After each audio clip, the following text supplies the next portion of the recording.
Estamos no terceiro e último bloco do Alerj Debate. O assunto de hoje é o uso da internet em campanhas políticas. Deputados, no bloco anterior eu deixei a pergunta no ar. O que os senhores acham do texto do projeto de lei que prevê essa nova lei eleitoral, a reforma eleitoral, constar que a internet deve seguir os mesmos caminhos, as mesmas regras das TVs e das rádios? Olha, eu acho que os senadores, não todos, mas uma grande parte, estão com medo da internet.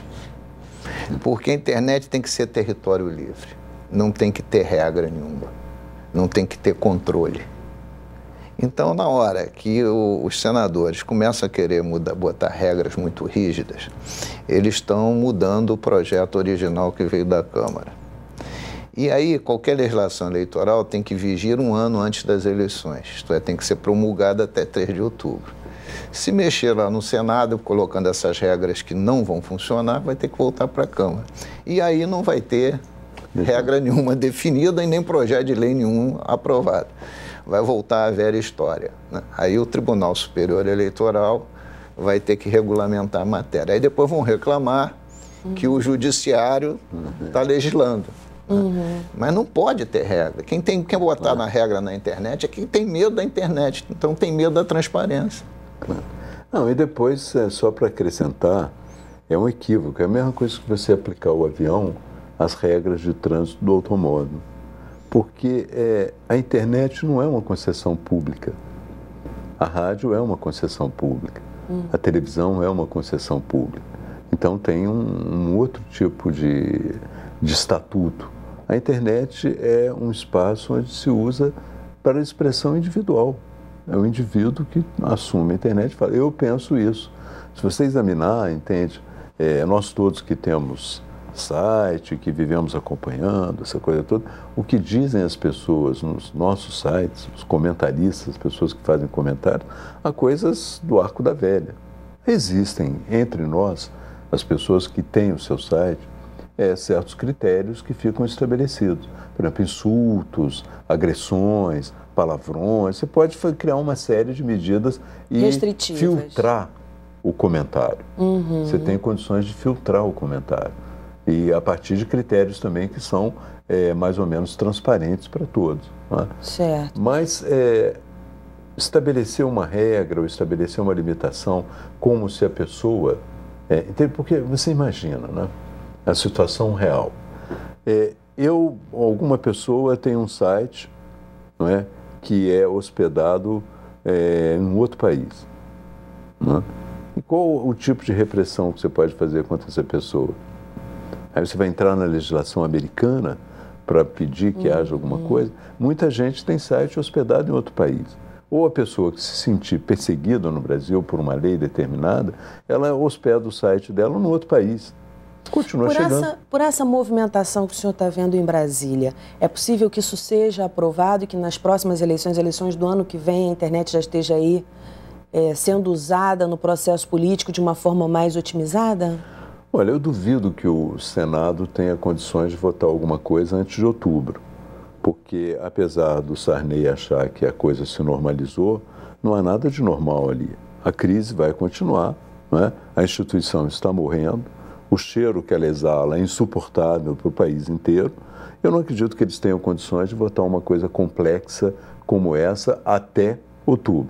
Não é? Se votarem, por acaso votarem, e estabelecerem alguma modificação, como o Luiz Paulo já explicou, volta para a Câmara. Então perde o prazo. Então é melhor, ou eles aprovam o que veio da Câmara, né, e simplesmente, rapidamente, e o que eu acho difícil também, que eles não vão ter condições de votar rapidamente. O Senado hoje é uma instituição putrefata. Hoje as pessoas olham para o Senado com nojo, entende?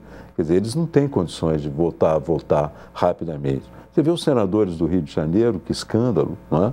Um senador do Rio de Janeiro é o presidente do Conselho de Ética, não é? Um horror, todo mundo vê como um horror esse senador ser o presidente do Conselho de Ética. Então não vejo condições no Senado de votar. Porque é uma matéria que tem que ser bem analisada, bem discutida, claro. Há muita controvérsia. Vai haver controvérsia, vai haver modificação e não há tempo para votar para a Câmara.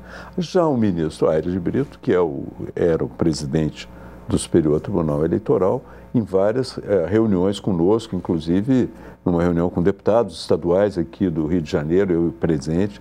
Ele se comprometeu a fazer com que o processo fosse o mais rápido possível, que a internet fosse aceita de uma forma clara. Agora, eu tenho medo, porque se você entrega para o TSE, eles podem deixar passar a internet. Mas nós bloqueamos um aspecto importante na Câmara, que eram os outdoors. Sim. Eu tenho medo do TSE permitir outdoor. Então, cria uma situação também complicada, porque a gente estava chegando a um ponto do máximo possível de limpeza na campanha eleitoral. Que outros pontos o senhor destacaria desse projeto? Que o senhor acha importante, as vitórias políticas que vêm imbuídas nesse projeto? Eu acho que o avanço, por exemplo, a proibição, a manutenção da proibição do outdoor é um avanço. Não é? Eu acho que a gente está mais claramente no caminho, né, de uma eleição limpa. O uso do documento com foto, o senhor acha que também foi uma... O uso do A obrigatoriedade do eleitor apresentar um documento com foto na hora de votar. Eu acho que sim, porque resolve aquela coisa dos fantasmas, né?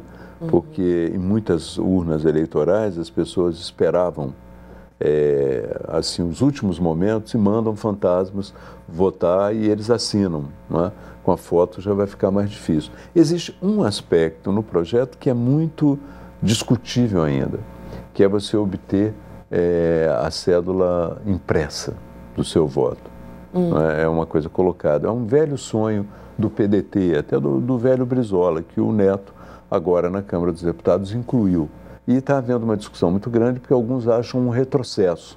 Você voltar à cédula impressa. Pode ser uma forma também de controle, não? Também foi colocado assim. É a contraprova do seu voto. A contraprova do seu voto. Então, isso está em discussão pelos custos e pela eficácia. O resto, eu acho que vai passar. Deputado.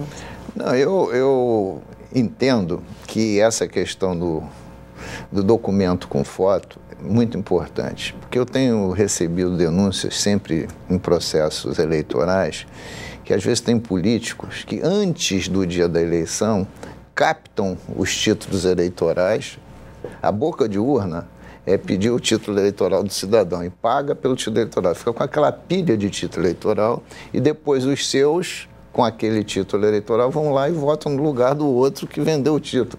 É a boca de urna que eles chamam sem erro. Deu para entender o que eu estou dizendo? Deu. Então, quando você exige o documento com foto, você diminui essa possibilidade. Sim, certamente. Deputado Gabeira, deputado Luiz Paulo, muitíssimo obrigada pela presença dos senhores aqui no nosso programa. O Alerj Debate já está acabando. Se você quiser ver novamente, basta acessar o site www.tvalerj.tv. Até a próxima.